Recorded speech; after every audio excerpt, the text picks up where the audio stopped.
Hi, hello, ನಮಸ್ತೆ. Welcome to my channel. Friends, last time ನಾನು ನಿಮಗೆ ಬೋಂಜಿಲ್ ರವಾ ಫ್ರೈ ಹೇಗೆ ಮಾಡೋದಂತ ಹೇಳಿದೆ. ಇವಾಗ ನಾನು ಸೇಮ್ ಬೋಂಜಿಲ್ ಫಿಶ್ಶೇ ರವಾ ಫ್ರೈ ಅಲ್ಲ, ರೈಸ್ ಫ್ಲಾ ಜೊತೆಗೆ ಹೇಗೆ ಫ್ರೈ ಮಾಡೋದಂತ ಹೇಳ್ತೇನೆ. ಅದರ ಮೊದಲು ನಾನು ಆಲ್ರೆಡಿ ಮಸಾಲ ಹಾಕಿದ್ದೇನೆ. ಮಸಾಲ ನೀವು ಹೋಮ್ ಮೇಡ್ ಮಸಾಲ ಸಹ ಹಾಕ್ಬೋದು, ಇಲ್ಲ ಯಾವುದೇ ಪ್ಯಾಕೆಟ್ ಮಸಾಲವನ್ನು ಆ್ಯಡ್ ಮಾಡ್ಕೊಳ್ಬೋದು. ಅದರ ಮೊದಲು ಫಿಶ್ ಚೆನ್ನಾಗಿ ತೊಳ್ಕೊಂಡು ಕ್ಲೀನ್ ಮಾಡ್ಕೊಂಡು ಅದಕ್ಕೆ ಮಸಾಲೆ ಹಾಕಿ, ನಾನು ಆಲ್ರೆಡಿ ಇಲ್ಲಿ ಮಸಾಲ ಹಾಕಿ ಇಟ್ಟಿದ್ದೇನೆ. ಸೊ ನಾನು ಈಗ ಫ್ರೈ ಮಾಡ್ತಾ ಇದ್ದೇನೆ. ಇಲ್ಲಿ ನೋಡಿ, ಇದು ರೈಸ್ ಫ್ಲಾ ಅಂದರೆ ಅಕ್ಕಿ ಹಿಟ್ಟನ್ನು ತಗೊಂಡಿದ್ದೇನೆ.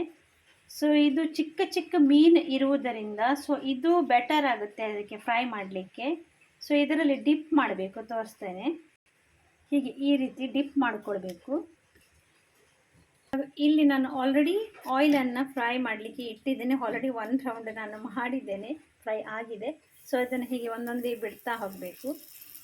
ಹೀಗೆ ನಾನು ತುಂಬ ಆಯಿಲನ್ನು ತಗೊಳ್ಳಿಲ್ಲ ಫ್ರೆಂಡ್ಸ್, ನಾನು ಸ್ವಲ್ಪ ಆಯಿಲಲ್ಲಿ ಫ್ರೈ ಮಾಡ್ತಾ ಇರೋದು.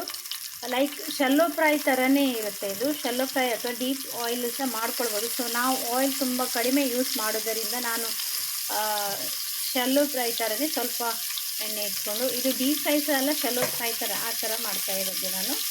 ನೋಡಿ ಫ್ರೆಂಡ್ಸ್, ಇದು ಇವಾಗ ಫ್ರೈ ಆಗ್ತಾ ಇದೆ. ಇದನ್ನು ಪಲ್ಟಿ ಹಾಕೋಣ, ಇದನ್ನು ತಿರುಗಿಸಿ ಹಾಕೋಣ.